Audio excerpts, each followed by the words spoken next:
ایسا ہونا چاہیے کہ ایک گھر کی بیٹی آباد ہوئی، اللہ کے بارگاہ میں 2 رکعتیں شکرانے کے ادا کرے کہ اس زمانے میں ہماری ایک بیٹی آباد ہو گئی، اللہ اس کی زندگی کو آباد کرے۔ جب اس کی شادی ہوتی تھی اور ڈولی اس کی اٹھتی تھی تو اس کو والد صاحب کہتے تھے گچ کوری آز کھجمک زاپانس ون گش تمہ گرما چون توبود نیرن۔ یہ اس کو کیا فکر دی جا رہی ہے؟ اب تمہارا جینا مرنا خوشی غمی اسی لڑکے کے ساتھ، اب تمہیں مائکے کی کوئی فکر نہیں رہنی چاہیے۔ رشتہ موجود ہے، مائکا ہے، تمہارے بھائی ہیں، تمہاری بہنیں ہیں، تمہارا پورا قبیلہ یہاں ہے، لیکن جہاں بھی تقابل ہوگا تو وہاں پریارٹی اپنے سسرال کو دے دینا ہے۔ فرمایا اعظم النکاح برکتن ایسرہ مؤونہ، برکت والا نکاح نبی علیہ السلام کی زبان سے نکلا ہوا جملہ، مبارک جملہ، جو جتنا سادہ ہوگا اتنی برکت زیادہ ہوگی۔ یاد رکھنا جتنی سادگی کم ہوگی اتنی حدیث کے مطابق برکتیں بھی کم ہوں گی۔ یہاں سادگی ایک دن کرنی ہے اور برکتیں پوری زندگی وصول کرنی ہے، اور یہاں اسراف ایک ہی دن کرنا ہے اور بے برکتی پوری زندگی برداشت کرنی ہے۔ اب خود طے کر دو کیا کرنا ہے۔ تو ہم میں سے ہر ایک کی تمنا ہے کہ جو رشتہ ہمارا ہوا ہے وہ پوری زندگی جاری اور ساری رہے، بلکہ مرنے کے بعد بھی ہم میاں بیوی ہی رہیں۔ مردن خواہش آسانی لیکن مستورات یم تم تہ یژھان یہ کن کہین سنن تیل یم دہ تہ کور بچ گژھن۔ جب آپ کی بیٹی بڑی ہوگی اب اس کی شادی کی فکر ہے تو جو بھی آپ سے مل رہا ہے کوئی بھی داڑھی والا تو کہتا ہے مول صاحب دعا کر کور گوس رت بانس گھرا بنن، کور گوس بنن۔ تو خود بھی یہ والدین دعا کرتے ہوں گے نا اللہ سے، اے اللہ ہماری اس بچی کے لیے اچھا سا لڑکا چاہیے۔ تو آپ کی بیوی کیا دعا مانگتی ہے؟ خدایا یوتھ خاندار سوز تھن میں تیت سوز میانہ کور تہ، کن سہ ونان یہ بلائی تہ بلائی لچھ تھن میانہ کور گژھِ اس مصیبت آسن کینٛہہ۔ نکاح پڑھنے کے لیے 1 منٹ چاہیے، بخشا جی بخش دیا، قبول کیا جی قبول کے نکاح ہو گیا۔ لیکن اس 1 منٹ سے ایک دنیا بن جاتی ہے، اور اگر دل صاف ہوگا تو آخرت بھی بن جائے گا۔ قرآن نے کیا کہا؟ وَمِنْ آيَاتِهِ أَنْ خَلَقَ لَكُم مِّنْ أَنفُسِكُمْ أَزْوَاجًا لِتَسْكُنُوا إِلَيْهَا۔ اللہ کی قدرت کی نشانی میں سے ایک نشانی یہ ہے اس نے انسانوں کو جوڑے جوڑے بنایا، لیکن اس کا پتہ چلتا ہے شادی کے وقت۔ فائدہ کیا ہے؟ لِتَسْكُنُوا إِلَيْهَا، تاکہ یہ جوڑا ایک ساتھ زندگی بسر کر کے سکون حاصل کرے، اور اس سکون کے 2 درجے ہیں۔ وَجَعَلَ بَيْنَكُمْ مَوَدَّةً، اللہ فرماتے ہیں میں اس جوڑے میں اپنی قدرت سے محبت پیدا کرتا ہوں۔ اور 2 بستیوں کے رہنے والے بچے، جو ہی رشتے کی بات آتی ہے ایک دوسرے کی محبت پیدا ہو ہی جاتی ہے، اور یہ پھر محبت رفتہ رفتہ بڑھ جاتی ہے، لیکن رہتی ہے یا ایھا الناس اتقوا، لوگو اللہ کی حیا اختیار کرو۔ اللہ سے ڈرو، ڈرنے کا مطلب ہم سانپ سے ڈرتے ہیں نہیں، اللہ سے ڈرنا نہیں، اللہ سے حیا کرنی۔ اچھے بچے والدین سے ڈرتے ہیں لیکن ان کے قریب جاتے ہیں، اور ہر انسان سانپ سے ڈرتا کوئی سلام کرنے کے لیے نہیں جاتا۔ بلکہ ایک زمانہ ایسا بھی تھا یہاں والدین کی موجودگی میں یہ بچے آپس میں میاں بھی ہو کر باتیں نہیں کرتے تھے، 1-2 بچے بھی اگر ہو گئے، بلکہ میں نے اپنے ایک رشتہ دار سے سنا میں نے اپنے بچے کو اپنے گود میں کبھی والد صاحب کے سامنے لیا بھی نہیں۔ دوسری بات، اپنے رشتے کو دوسروں کی باتیں سن سن کے تباہ برباد مت کیجیے، دقت طلب مسئلہ ہے۔ مزاج ملانے کے لیے ذمہ داری ہے اب والدین کی، کہ تم نے اولاد کی نیت سے لیا ہے تو اب اولاد کی نظر سے ان کو دیکھو، اور اولاد یہی چاہتے ہیں کہ ہمارے رشتے سے پہلے جو آپس میں رشتہ آپ نے جوڑا ہے بس اس کی لاج رکھنا۔ نکاح سے ہم 2 اجنبیوں کا رشتہ بدل جائے گا، لڑکا لڑکی کا، ہم اجنبی تھے، نکاح سے ہم میاں بھی بن جائے، تمہارے لیے کیا بدلے گا؟ تمہارے لیے میں بیٹا تھا، پیدا ہوا ہوں، اور وہ بیٹی تم نے اپنی زبان سے تسلیم کی ہے۔ بیٹے نے کہا جب آپ وہاں رشتہ تلاش کرنے کے لیے گئے، نیت تو تھی اس گھر کی یہ فلاں بیٹی ہمارے بچے کی بیوی بنے گی، لیکن وہاں آپ گئے یہ جملے لے کر جناب ہم بیٹی کے لیے آئے ہیں، ہمارے گھر میں سب کچھ ہے، بیٹی نہیں ہے۔ اب یہ بیٹی آپ کی نہیں، یہ بیٹی میری ہے۔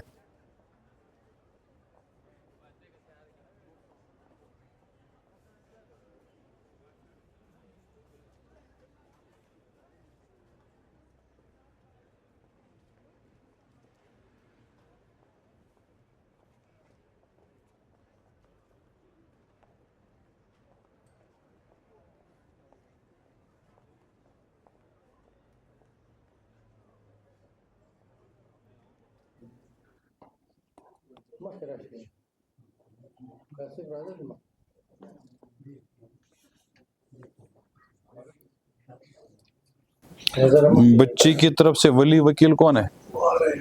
اچھا وہ آ رہے ہیں ابھی، پھر تو انتظار ہی کرنا پڑے گا۔ نام لکھوا رہا بچ جاتا اس سے۔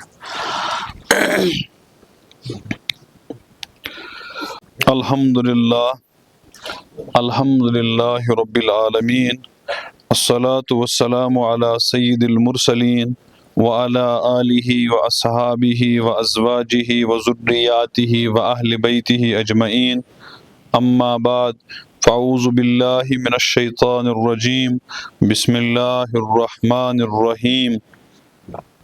ثم لتسألن يومئذ عن النعيم بسم الله الرحمن الرحيم يا أيها الناس اتقوا ربكم الذي خلقكم من نفس واحدة وخلق منها زوجها وبث منهما رجالا كثيرا ونساء واتقوا الله الذي تساءلون به والأرحام إن الله كان عليكم رقيبا وقال رسول الله صلى الله عليه وسلم طوبى لمن رآني وآمن بي وطوبى 7 مرات لمن لم رآني وآمن بي وقال عليه الصلاة والتسليم النکاح من سنتی وقال علیہ الصلاة والسلام اعظم النکاح برکتاً ایسرہ مؤونہ او کما قال علیہ الصلاة والتسلیم صدق اللہ العظیم وصدق رسولہ النبی الکریم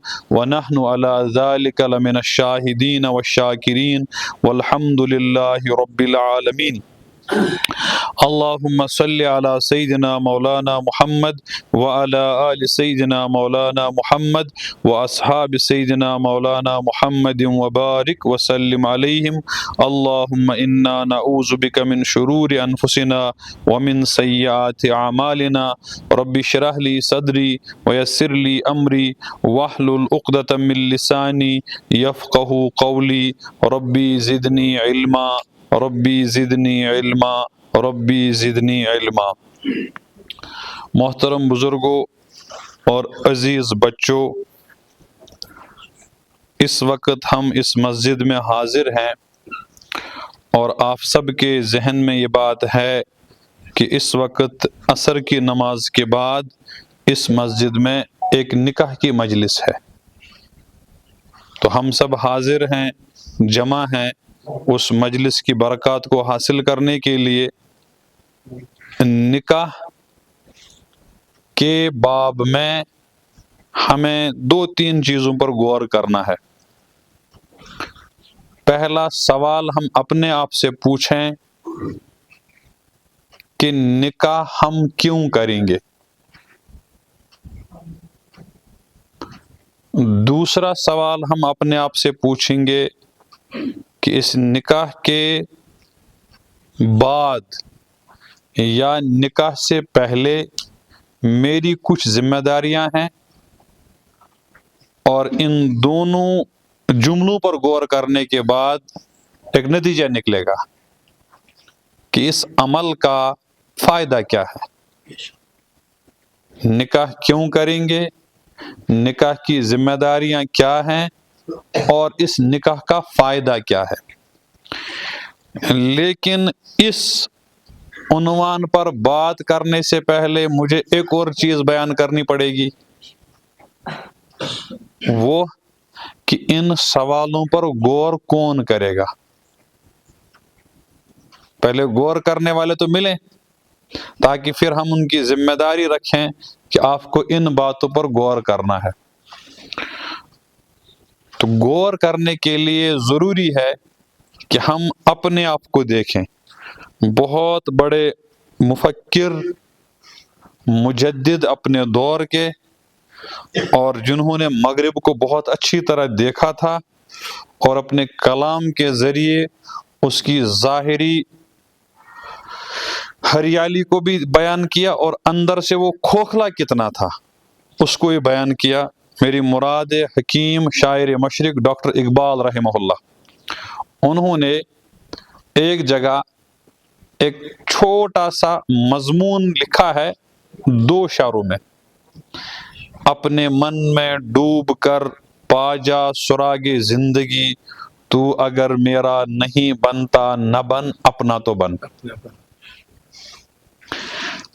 چلیے یہ اردو ہے۔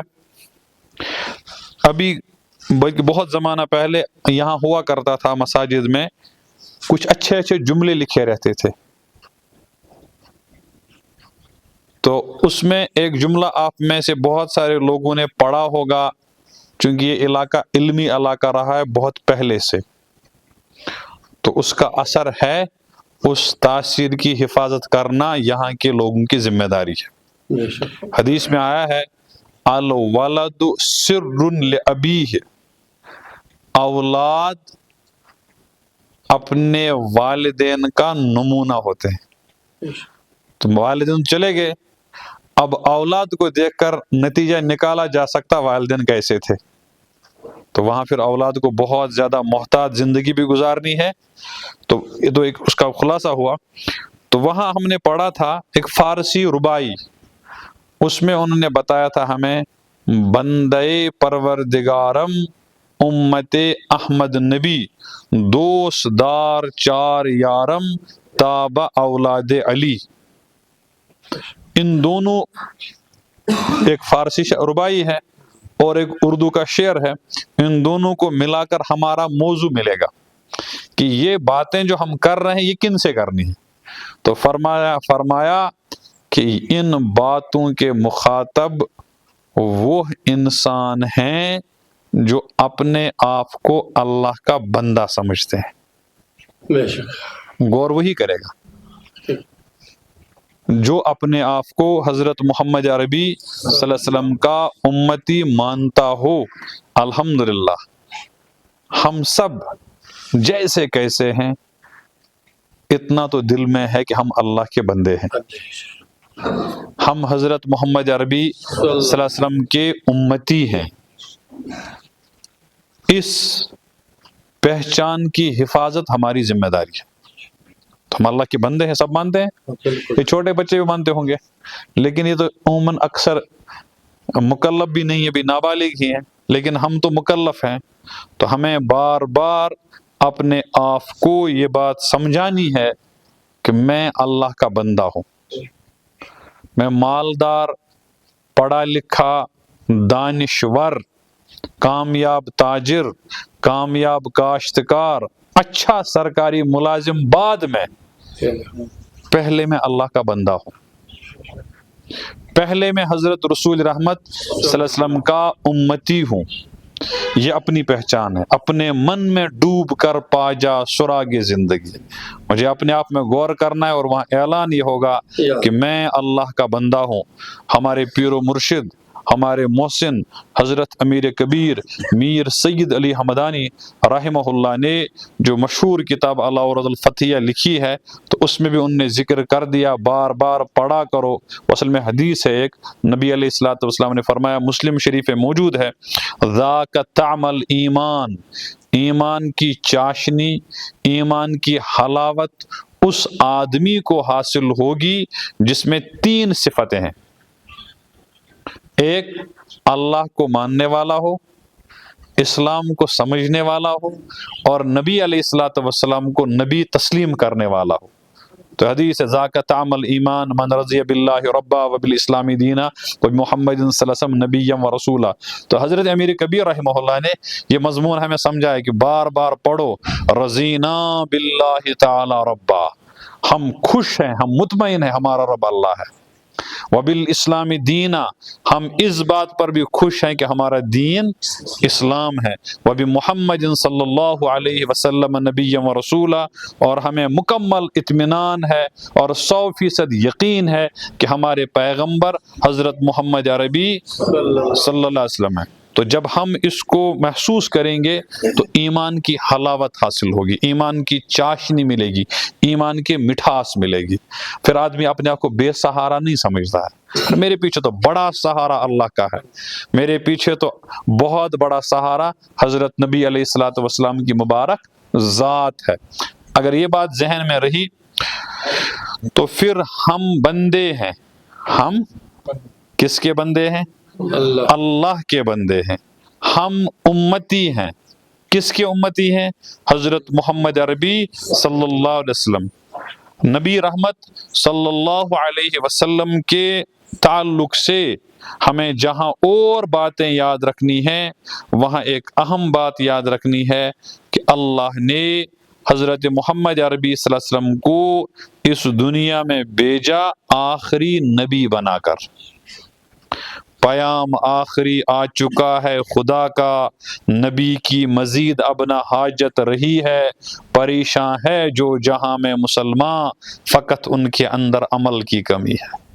تو نبی علیہ الصلوۃ والسلام کے سلسلے میں ہم سب کو یہ بات ذہن میں بٹھانی ہے، دل میں جگہ دینی ہے کہ ہم آنکھیں بند کر کے اطمینان سے، مکمل شرح صدر کے ساتھ، دل کے یقین کے ساتھ ہم نبی علیہ الصلوۃ والسلام کو اس پورے عالم کا بلکہ تمام عالموں کا آخری پیغمبر دل سے تسلیم کرتے ہیں، ہے نا؟ اسی کو کہتے ہیں ہم خاتم النبیین۔ یہ بار بار دہرانا ہے کیونکہ دہرانے سے بات پکی اور مضبوط ہو جاتی ہے۔ نبی علیہ السلام آخری پیغمبر ہے، ہم ان کے امتی ہیں اور یہ آخری امت ہے۔ تو یہ طے ہو گیا کہ ہم اللہ کے بندے ہیں اور ہم حضرت نبی علیہ الصلوۃ والسلام کے امتی ہیں۔ بات سمجھ میں آ رہی ہے یا کہیں ہوا سے مچ گسا؟ ٹھیک ہے انشاءاللہ۔ اب پھر وہ پہلی باتیں دہرانی پڑے گی۔ ہم مجلس نکاح میں ہیں، نکاح پڑھنا یا نکاح کی مجلس منعقد کرنا، نکاح پڑھنے کے لیے 1 منٹ چاہیے۔ کتنا؟ 1 منٹ سے زیادہ نہیں۔ نکاح میں فرض 2 ہی چیزیں ہیں، ایک تو ایجاب و قبول ہو جائے اور مسلمان گواہ رہیں، مسلمان گواہوں کی موجودگی اور اسی مجلس میں ایجاب و قبول، اسی مجلس میں۔ اور ایجاب و قبول کیا ہے؟ لڑکی کی طرف سے اس کا وکیل اس سے اجازت لے کر آیا اور کہا میں نے بخش دیا، میں بخشتا ہوں۔ اس کے جواب میں لڑکا خود اور کبھی اس کی طرف سے اجازت لے کر آیا ہو، وکیل کہتا ہے جناب میں نے اپنے لیے قبول کیا یا جس کا میں وکیل ہوں اس کے لیے قبول کیا۔ اس کو اور مختصر کریں گے، بخشا جی بخش دیا، قبول کیا جی قبول کیا، نکاح ہو گیا۔ یہ ادا کرنے میں کتنا وقت لگے گا؟ وہ 1 منٹ میں نے زیادہ رکھ دیا، 1 منٹ، 1 لیکن اس 1 منٹ سے ایک دنیا بن جاتی ہے، اور اگر دل صاف ہوگا تو آخرت بھی بن جائے گی۔ اسی لیے امام مشکات رحمہ اللہ نے مشکات شریف میں کتاب النکاح میں ایک حدیث نقل کی ہے مسلم شریف کے حوالے سے، نکاح آدھا ایمان ہے، نکاح فَلْيَتَّقِ اللَّهَ فِي النِّصْفِ الْبَاقِي۔ اب انسان کو چاہیے آدھے کی فکر کر لے، آدھا تو محفوظ ہو گیا، آدھا محفوظ۔ نکاح اس ایجاب قبول سے پہلے ایک خطبہ ہم پڑھتے ہیں، وہ خطبہ پڑھنا بہت اچھا ہے، مسنون عمل ہے، اچھا کام ہے۔ وہ ان کتابوں میں لکھا رہتا ہے، جو نکاح کے دستاویز ہوتے ہیں، نکاح نامہ، اس میں وہ لکھا رہتا ہے۔ ایجاب قبول فرض، وکیلوں کا ہونا فرض، اس خطبے کا پڑھنا بہت اچھا، بہت۔ اب اس خطبہ نکاح میں ہے کیا؟ اس خطبہ نکاح میں وہ جو میں نے 3 سوال شروع میں کیے ہیں، نکاح کیوں کریں گے، نکاح کی ذمہ داریاں کیا ہیں اور نکاح کے فائدے کیا ہیں، وہ ہم یہاں سے سیکھیں گے۔ اس خطبہ نکاح میں 5 باتیں ہیں۔ کتنی؟ پہلی بات، اس میں اقرار کیا جاتا ہے، شکر کیا جاتا ہے کہ ہم اللہ کے بندے ہیں، ہم اللہ کے، یہ پہلی بات، مختصر کرتا ہوں۔ دوسری بات، ہم اقرار کرتے ہیں، گواہی دیتے ہیں کہ حضرت محمد عربی صلی اللہ علیہ وسلم ہمارے پیغمبر ہیں، ہم ان کے امتی ہیں۔ تو غرض خطبہ نکاح میں پہلی بات جو کہی جاتی ہے وہ توحید اور رسالت کا اقرار کرایا جاتا ہے۔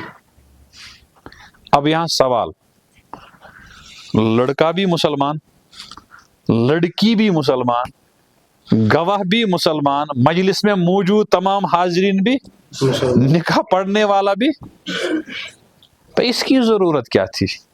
یہ تو سب مسلمان ہیں، دل میں تو کلمہ ہے۔ تو اس کے 10 جواب ہو سکتے ہیں۔ ایک جواب، جناب ہمارا ہر کام برکت والے ناموں سے شروع ہونا چاہیے۔ تو اللہ کا ذکر ہوا، نبی علیہ السلام کا ذکر ہوا تو برکتیں آئیں گی، بہت اچھا ہے۔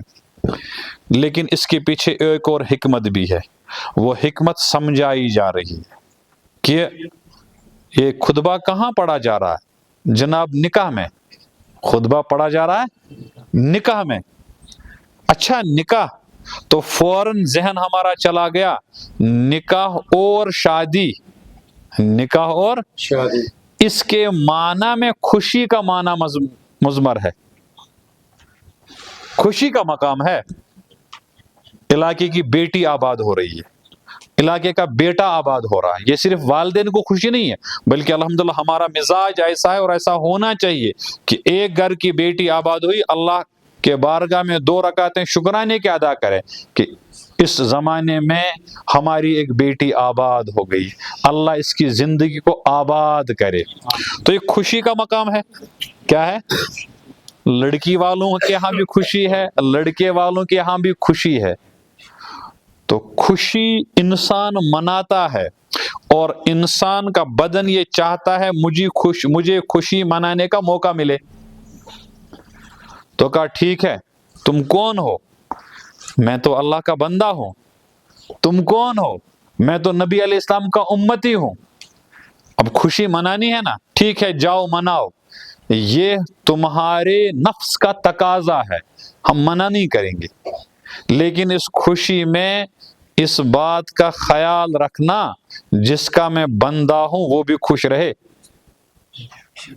اس خوشی کو مناتے مناتے اس بات کا بھی لحاظ رکھنا کہ لوگ تو خوش ہوں گے لیکن جن کا میں امتی ہوں وہ بھی خوش ہیں میری اس شادی سے یا نہیں. تو وہاں حدیث میں نبی علیہ السلام نے فرمایا کہ برکت والا نکاح کون ہے؟ فرمایا اعظم النکاح برکتن ایسرہ مؤونہ.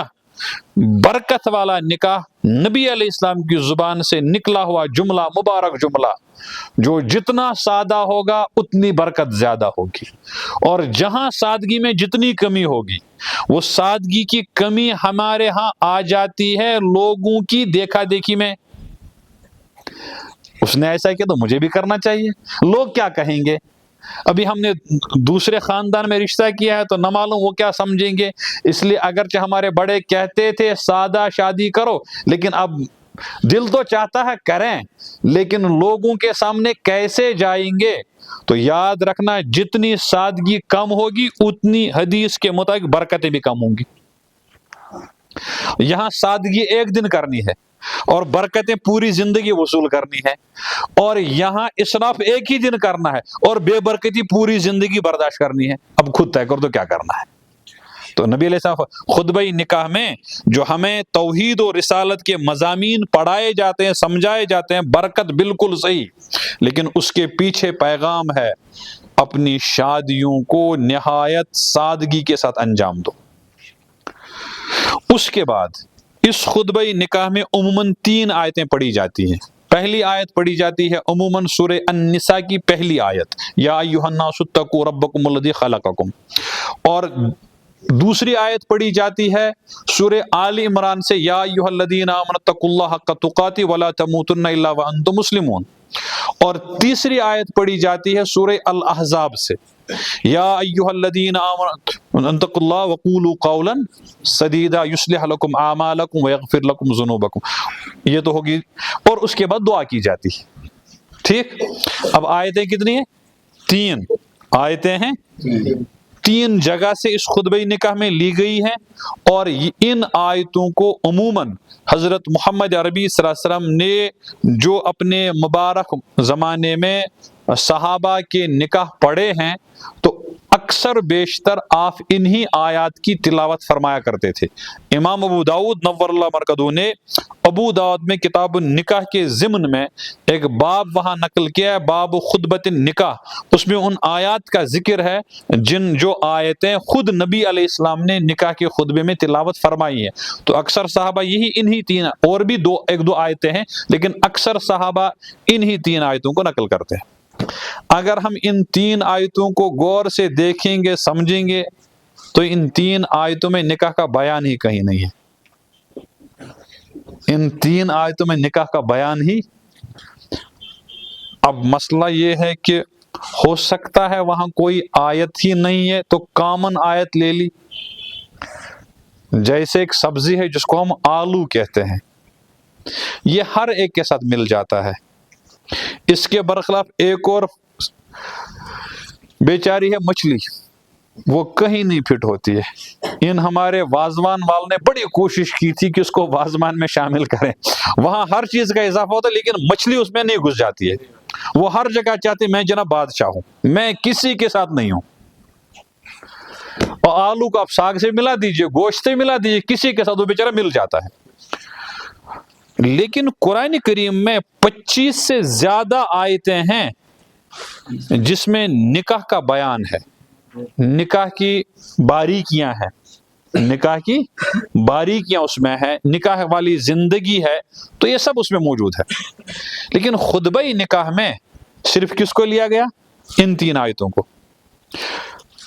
یا تو کہیں گے جناب مولوی صاحب کو یاد ہی نہیں تھا تو اس لیے اس نے جو بھی آیتیں یاد تھی تو وہ پڑھ لی، لیکن یہ تو خود نبی علیہ السلام نے آیتیں پڑھی ہے، تو کوئی نہ کوئی حکمت اس میں ہوگی، کوئی نہ کوئی حکمت اس میں ہوگی کہ نبی علیہ السلام نے انہی آیتوں کو خطبہ نکاح میں تلاوت کیوں فرمایا؟ تو وہاں محدثین پھر بحث کرتے ہیں، اور وہ ہمارے 3 سوالوں کا جواب ہے۔ کیا ہے؟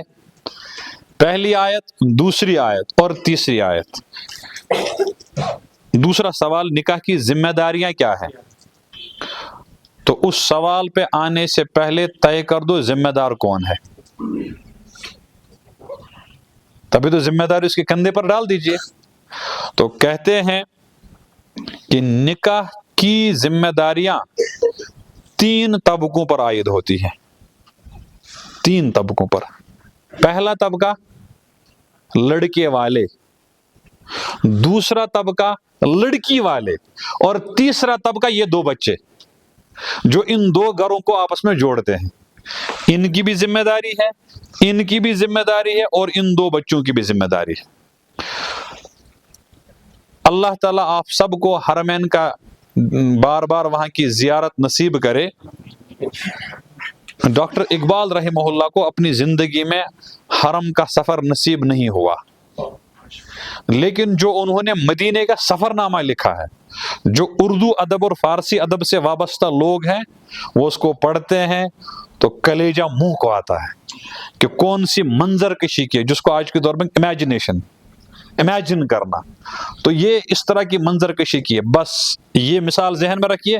اب دیکھیے، والدین بچوں سے لفظوں کے بغیر، والدین یہ دونوں والدین، لڑکی والے لڑکی کو، لڑکے والے لڑکے کو ایک خاموش پیغام دیتے ہیں، الفاظ نہیں ہیں، صرف جذبات ہیں۔ کیا کہتے ہیں؟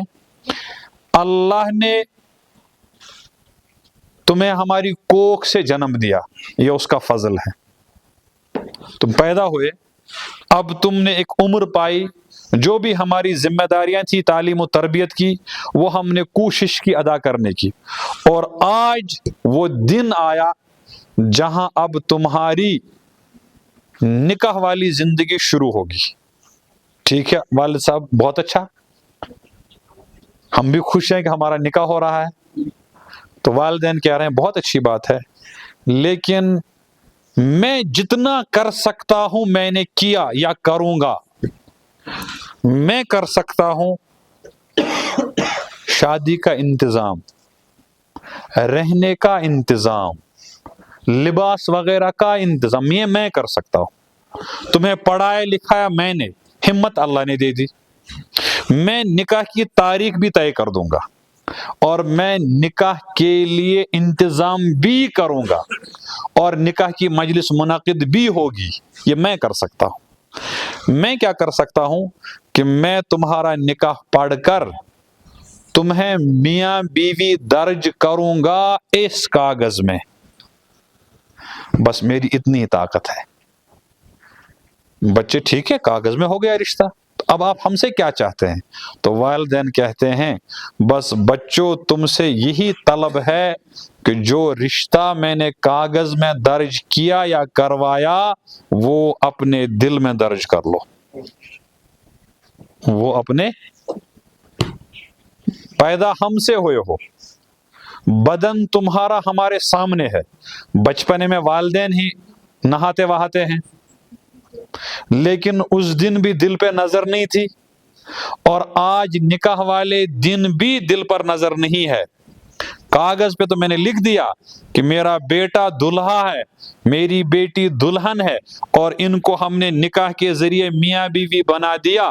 اب یہ تمہاری ذمہ داری ہے اپنے اس شریک کو اپنے دل میں جگہ دو گے یا نہیں دو گے. خطبہ نکاح میں پہلی آیت آئی والدین کے جذبات کی ترجمانی کرتے ہوئے کہ میں اس رشتے کو اللہ کے سپرد کرتا ہوں، اور میری طرف سے بھی گواہ اللہ ہی ہے، کیونکہ تمہارے دل اللہ سے چھپے ہوئے نہیں ہیں.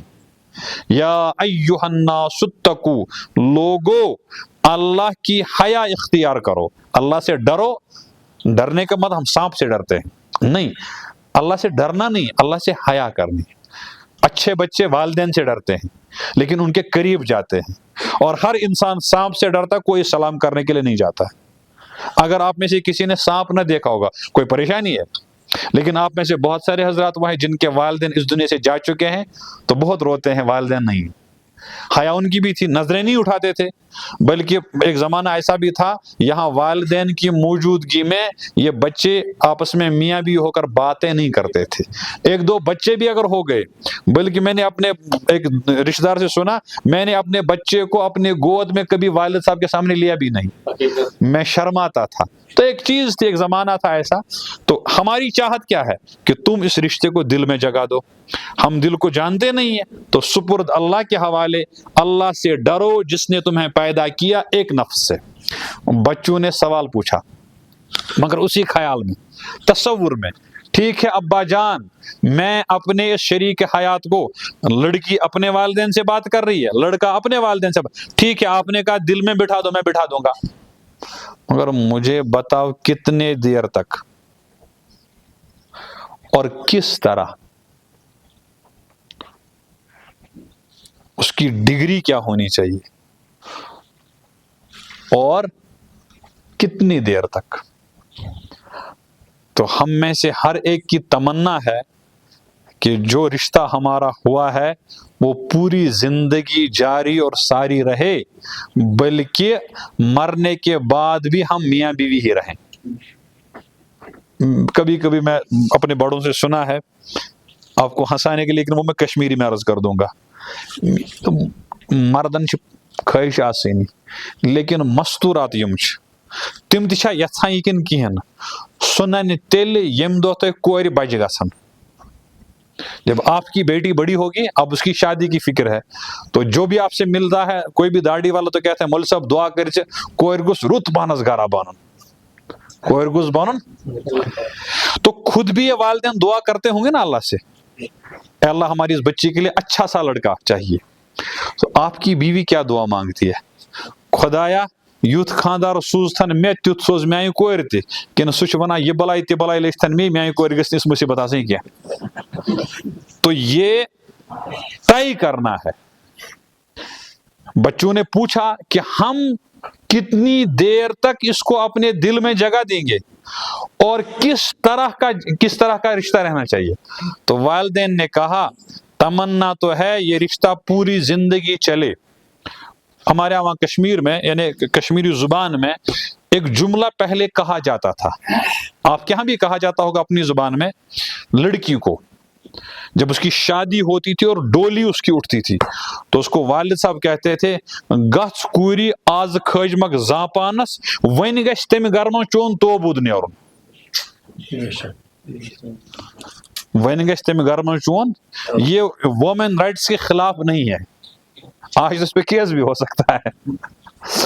یہ اس کو کیا فکر دی جا رہی ہے؟ اب تمہارا جینا مرنا خوشی غمی اسی لڑکے کے ساتھ، اب تمہیں مائکے کی کوئی فکر نہیں رہنی چاہیے. رشتہ موجود ہے، مائکہ ہے، تمہارے بھائی ہیں، تمہاری بہنیں ہیں، تمہارا پورا قبیلہ یہاں ہے، لیکن جہاں بھی تقابل ہوگا تو وہاں پریارٹی اپنے سسرال کو دے دینا.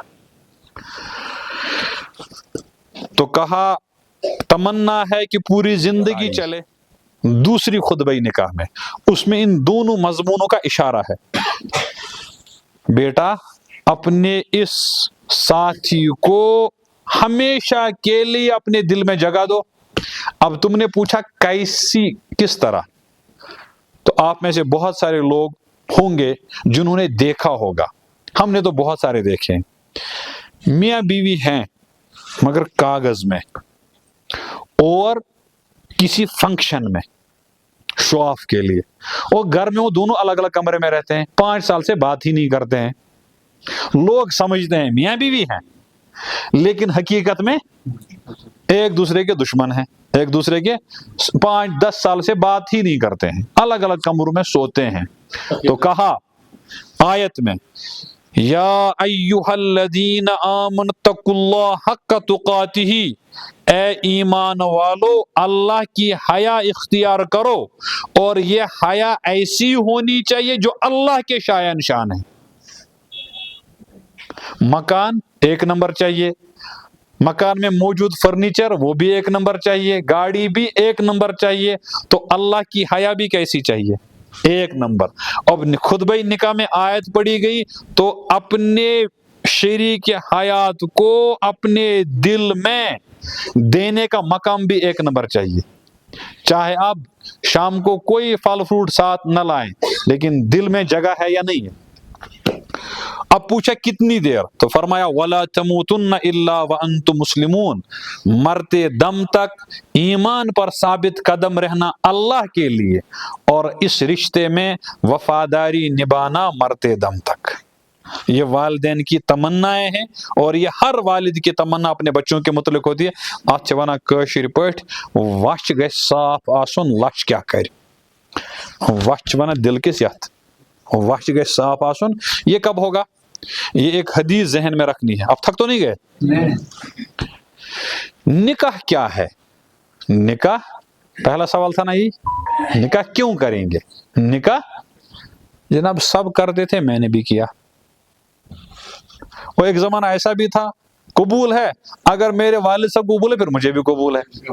ایک زمانہ ایسا بھی گزرا ہے یہاں، اور کہیں تو مقدم کو حوالے کر دیا تھا، مکھیا جو ہوتا تھا۔ نکاح کیا ہے؟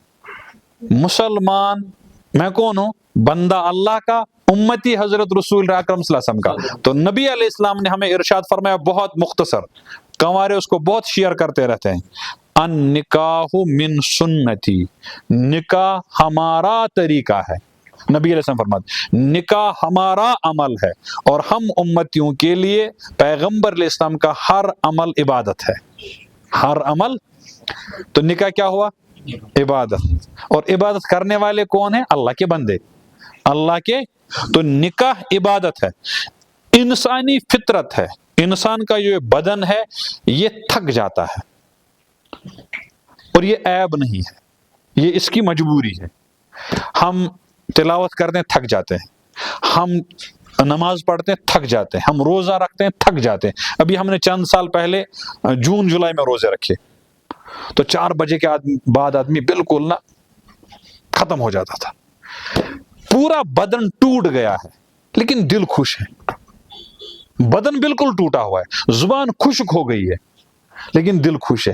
اور یہی آدمی افطار کے بعد فوراً تراویح کے لیے کھڑا ہے، 2 گھنٹے تراویح میں دے رہا ہے، 1 گھنٹہ تراویح میں دے رہا ہے، تھک بھی جاتا ہے، ایک ٹانگ پہ سہارا لے تو دوسرے ٹانگ پہ سہارا لے، زیادہ تھک گیا تو ساتھی کے کندھے کے کندھا جوڑتا ہے، اور وہ ساتھی بھی انکار نہیں کرتا ہے، کیوں؟ اس کے ذہن میں ہے میرا بدن تھکا ہے لیکن میں عبادت کر رہا ہوں۔ میں شادی شدہ زندگی میں میاں بیوی تھک جاتے ہیں لیکن ان کا بدن کم تھکتا ہے، ان کا دل زیادہ تھک جاتا ہے، اس کی وجہ سے پھر ان کو ایک دوسرے نفرت ہو جاتی ہے۔ اس نفرت کی بنیادی وجہ یہی ہے، یہ دونوں اس رشتے کو سمجھتے ہیں یہ جسم کا رشتہ ہے، وہ اس کو عبادت کا درجہ دینے کے لیے تیار۔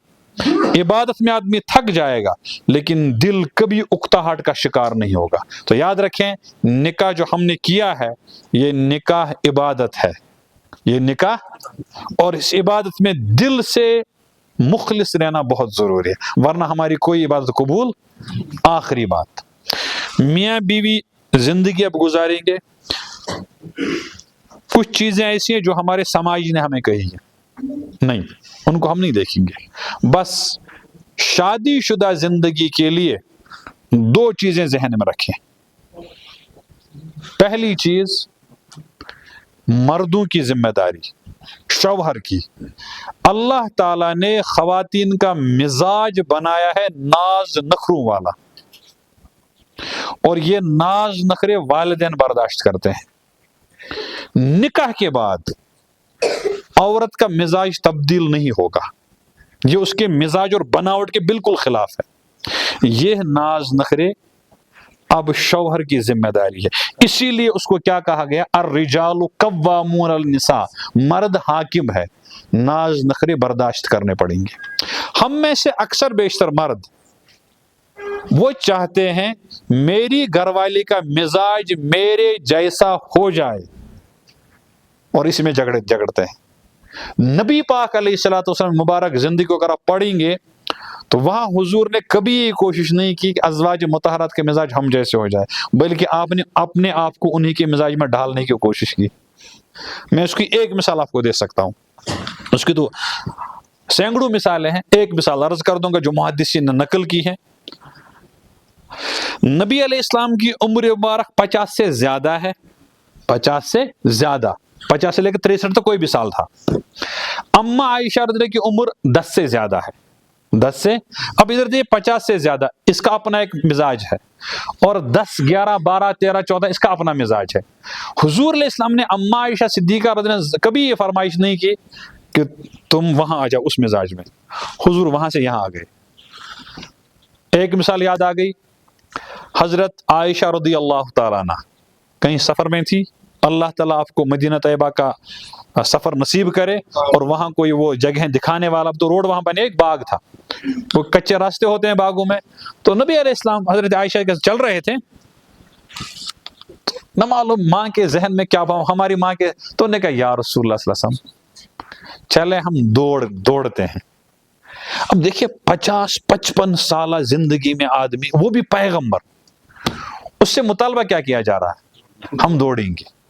ان کی عمر ہے دوڑنے کی، لیکن اگر مجھے بھی، میں بھی 50 کا نہیں ہوں، ٹھیک، میری بیوی اگر مجھے کہے گا چلو دوڑ، میں چکت کن ہو نہیں، میں چاہوں یہ کروں، میں چاہوں کہرا وارا کہیں دے، تو ہم تو یہ کہیں گے نا اس کو۔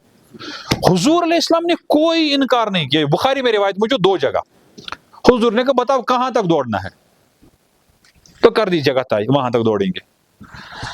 آپ کو بھی ایمان ہے، مجھے مکمل ایمان ہے، میرے پیغمبر کو کوئی پچھاڑ نہیں سکتا ہے، کوئی ہرا نہیں سکتا ہے، لیکن صرف اپنی زوجہ مطہرہ محترمہ کو خوش کرنے کے لیے آپ جب 0 لائن پہ آئے اور طے ہو گیا وہاں تک دوڑنا ہے، آپ نے اپنے قدم مبارک آہستہ آہستہ اٹھائے، اما چلی گئی آگے، اور وہ نشان پر پہلے پہنچ گئی، خوش ہو گئی، ہم شوہر سے آگے چلے۔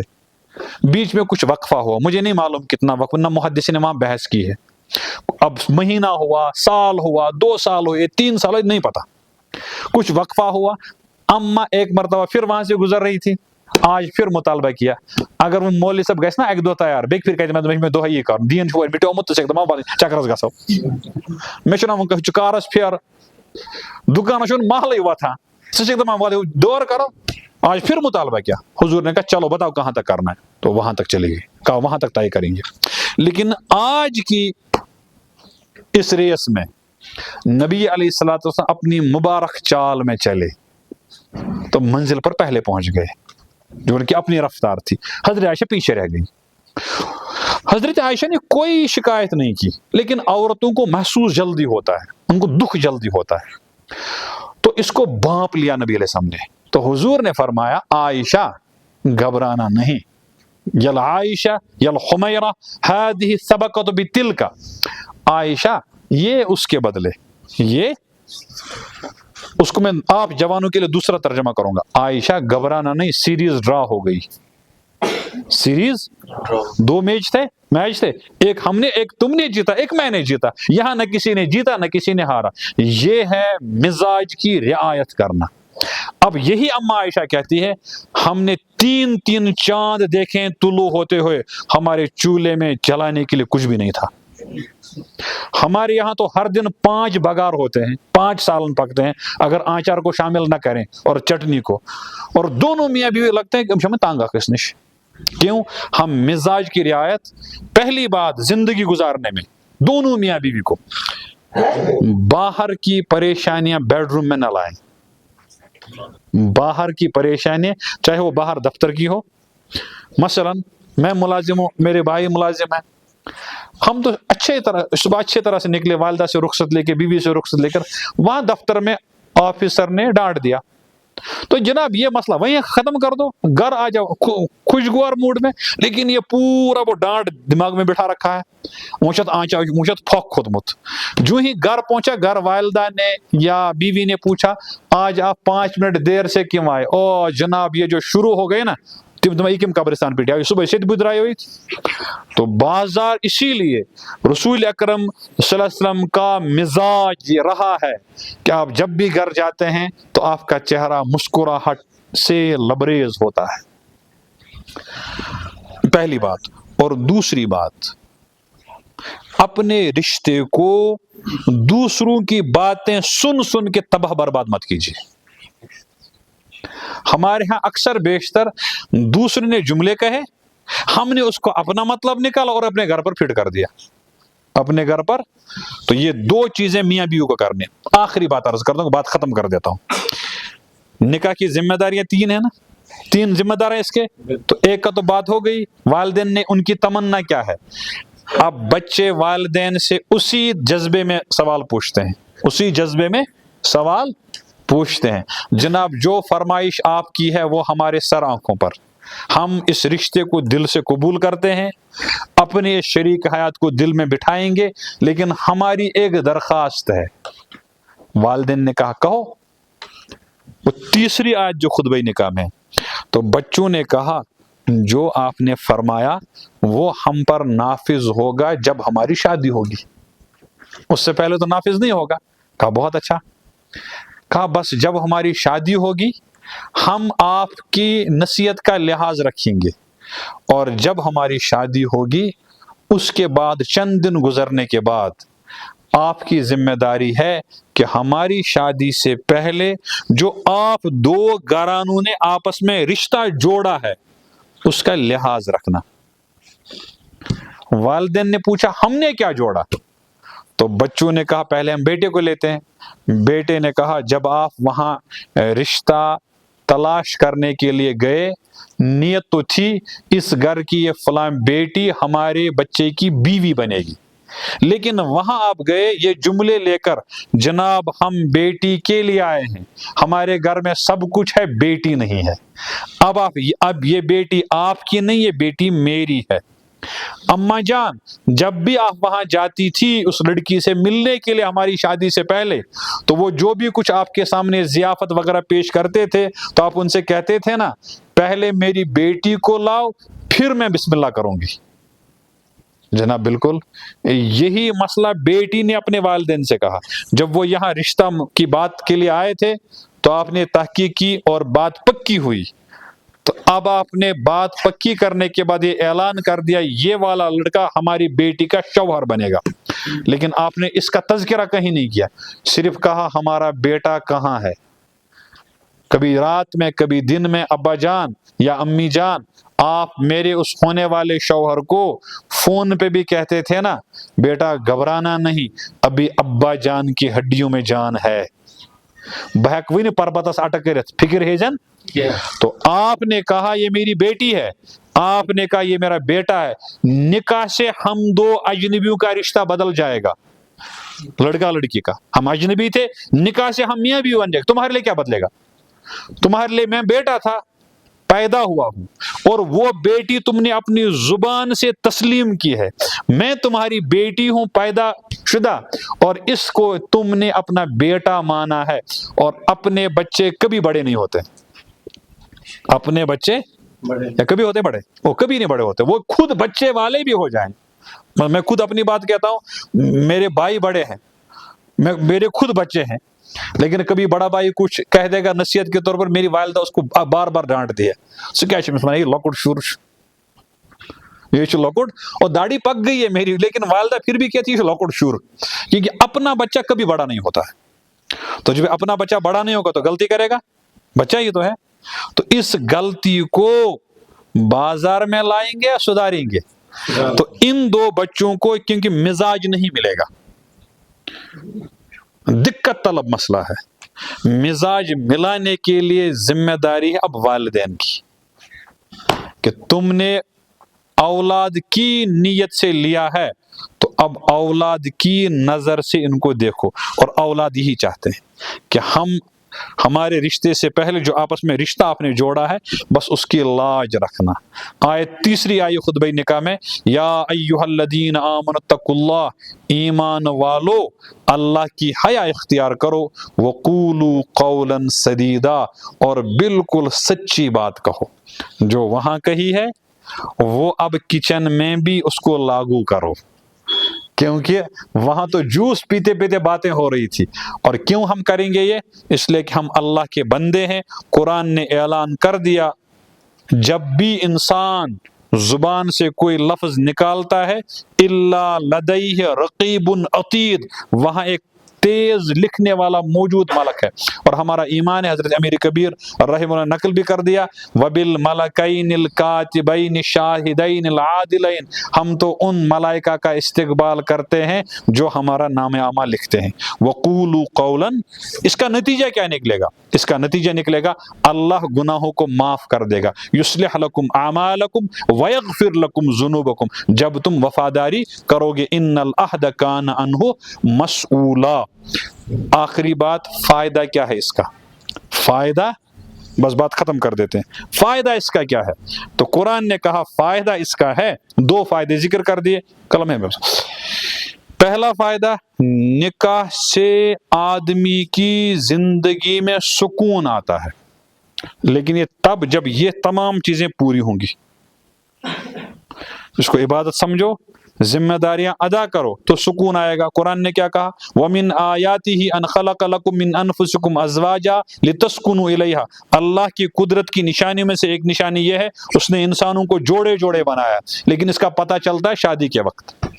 فائدہ کیا ہے؟ لِتَسْكُنُوا إِلَيْهَا، تاکہ یہ جوڑا ایک ساتھ زندگی بسر کر کے سکون حاصل کرے، اور اس سکون کے دو درجے ہیں۔ وَجَعَلَ بَيْنَكُمْ مَوَدَّةً، اللہ فرماتے ہیں میں اس جوڑے میں اپنی قدرت سے محبت پیدا کرتا ہوں۔ اور دو بستیوں کے رہنے والے بچے، جو ہی رشتے کی بات آتی ایک دوسرے کی محبت پیدا ہو ہی جاتی ہے، اور یہ پھر محبت رفتہ رفتہ بڑھ جاتی ہے، لیکن رہتی ہے محبت۔ اور پھر عمر جب بڑھے گی، عمر جب، تو پھر یہ محبت اتنی مٹھاس میں تبدیل ہو جاتی ہے، اب محبت ہے لیکن وہ ہمدردی میں تبدیل ہو گئی۔ جوانی میں ہمدردی ہوتی ہے لیکن غالب محبت ہوتی ہے، بڑھاپے میں محبت ہے لیکن غالب ہمدردی ہے۔ یہ اس انسان کو اس کا احساس ہوتا ہے جس کا شریک حیات اس سے جدا ہو گیا، ماں انتقال کر گئی، باپ بالکل اکیلا رہ جاتا ہے۔ بچے بڑی خدمت کرتے ہیں لیکن جو قرار، جو سکون، جو چین اس کو اپنی بیوی سے تھا وہ اب اس کو نہیں مل رہا ہے۔ شوہر کا انتقال ہو گیا، بیوی بالکل اکیلی ہو جاتی ہے۔ تو وَجَعَلَ بَيْنَكُمْ مَوَدَّةً وَرَحْمَةً، میں ان میاں بیوی میں پھر ہمدردی کے جذبات بھی پیدا کر دیتا ہوں۔ اور دوسرا فائدہ ذکر کر دیا کہ نکاح سے انسان کی نسل کی حفاظت ہوتی ہے۔ وَجَعَلَ لَكُم مِّنْ أَزْوَاجِكُمْ بَنِينَ وَحَفَدَةً، میں اللہ تمہاری بیویوں کے ذریعے تمہاری نسلوں کی حفاظت کرتا ہوں۔ اللہ تعالیٰ ان منتشر جملوں پر مجھے بھی عمل کی توفیق عطا کرے، آپ حضرات کو بھی عمل کی توفیق عطا کرے، اور اس نکاح کے ساتھ جو بھی ہمارے جذبات، احساسات، تمنائیں وابستہ ہیں اللہ تعالیٰ اس کو پائی تکمیل تک پہنچا دے۔ وآخر دعوانا ان الحمد للہ رب العالمین۔ استغفرہ ونعوذ باللہ من شرور انفسنا ومن سیئات اعمالنا، من يهده الله فلا مضل له ومن يضلله فلا هادي له، نشهد ان لا اله الا الله وحده لا شريك له ونشهد ان محمدا عبده ورسوله ارسله بالحق بشيرا ونذيرا بين يدي الساعه، من يطع الله ورسوله فقد رشد ومن يعص الله ورسوله فانه لا يضر الا نفسه ولا يضر الله شيئا۔ اعوذ بالله من الشيطان الرجيم، بسم الله الرحمن الرحيم، يا ايها الناس اتقوا ربكم الذي خلقكم من نفس واحده وخلق منها زوجها وبث منهما رجالا كثيرا ونساء واتقوا الله الذي تساءلون به والارحام ان الله كان عليكم رقيبا۔ بسم الله الرحمن الرحيم، يا ايها الذين امنوا اتقوا الله حق تقاته ولا تموتن الا وانتم مسلمون۔ بسم الله الرحمن الرحيم، يا ايها الذين امنوا اتقوا الله وقولوا قولا سديدا يصلح لكم اعمالكم ويغفر لكم ذنوبكم ومن يطع الله ورسوله فقد فاز فوزا عظيما۔ نسأل الله أن يجعل ممن يطيعه ويطيع رسوله ويتبع رسوله ويتبع رضوانه ويجتنب سخطه فإنما نحن به وله. قال النبي صلى الله عليه وسلم النكاح من سنتي. وقال في موضع آخر من رغب عن سنتي فليس مني. محترم زاہد صاحب، یہ جو بچی ہے رخسار محمد سلیم خان صاحب کی، ان کا نفس آپ کو ان کی اجازت سے مدثر نواز صاحب کی زوجیت میں بخشنا ہے، تیار ہیں؟ محترم زاہد صاحب، رخسار جو بچی ہے محمد سلیم خان صاحب کی، ان کا نفس آپ نے ان کی اجازت سے ان دو گواہوں کی گواہی کے ساتھ محترم مدثر نواز خان جو فرزند ہے محمد نواز خان صاحب کے، ان کی زوجیت میں مجلس میں متعین شدہ مہر کے عوض بخش دیا رخسار کا نفس مدثر صاحب کو، بخش دیا اللہ تعالیٰ قبولیت سے نوازے. اور مدثر صاحب، رخسار جو بچی ہے محترم محمد سلیم خان صاحب کی، ان کا نفس آپ نے مجلس میں ذکر شدہ مہر کے عوض اپنی زوجیت میں قبول کیا. رخسار دختر محمد سلیم خان صاحب کا نفس اپنی زوجیت میں قبول کیا. اللہ تعالیٰ برکت عطا کرے اور آپس میں پیار و محبت عطا کرے. دعا کرتے ہیں ان کے لیے بھی اور اپنی بچیوں کے لیے بھی اور پوری قوم کی بچیوں کے لیے. اللہم صلی علی سیدنا مولانا محمد وعلی آل سیدنا مولانا محمد واصحاب سیدنا مولانا محمد وبارک وسلم علیہم. بارک اللہ بینہما وجمع بینہما بالخیر واخرج منہم الطیب. اللہم الف بینہما کما الفت بین آدم و حوا. اللہم الف بینہما کما الفت بین نبینا محمد صلی اللہ علیہ وسلم وبین ازواجہ امہات المؤمنین رضوان اللہ تعالی علیہن اجمعین. اے اللہ، اس جوڑے میں پیار و محبت پیدا فرما، ہم مزاجی عطا فرما، مزاجی ہم آہنگی عطا فرما. اے اللہ، اس جوڑے کی حفاظت فرما. اے اللہ، دلی قربت عطا فرما، دلی قدورتوں سے بچا لے مولا. ان کے مزاج کو ملانے والا بنا دے مولا. 6 جہاد سے ان کی حفاظت فرما. نظر بد سے ان کو بچا لے، بد نگاہی سے ان کو بچا لے. اے اللہ، ان کو رزق میں برکتیں عطا فرما، رزق کی فراوانی عطا فرما، پیار و محبت کی فراوانی عطا فرما، پاک دامنی عطا فرما. اے اللہ، نکاح ان کی ہدایت کے لیے ہدایت کا ذریعہ بنا. اے اللہ، اس نکاح کو ان کی مغفرت کا ذریعہ بنا. اے اللہ، اس جوڑے کو حرمین کا دیدار نصیب فرما، وہاں کی حاضری نصیب فرما. اے اللہ، اسی جوڑے کی برکت سے ہماری تمام بچیوں کو آباد فرما، ہماری بچیوں کی آبادی کے سامان پیدا فرما. اے اللہ، جو بچیاں پریشان حال ہیں ان کی پریشانی کو دور فرما. اے اللہ، جو جوڑے اولاد کے بغیر ہیں، اے اللہ ان کو اولاد نرینہ عطا فرما، ان کو اولاد صالحہ عطا فرما. اے اللہ، جو اولاد کے لیے پریشان ہیں ان کی پریشانی کو دور فرما. اے اللہ، ہر ایک کو اپنی کوکھ کی اولاد عطا فرما، اپنی اولاد عطا فرما. اے اللہ، اولاد والوں کو اے اللہ سلامتی عطا فرما. اے اللہ، ہماری اولاد کی حفاظت فرما، ہر طرف سے ان کی حفاظت فرما، ہر طرح سے ان کی حفاظت فرما، ان کے اخلاق کی عادات کی حفاظت فرما. اے اللہ، ہمارے والدین کی مغفرت فرما.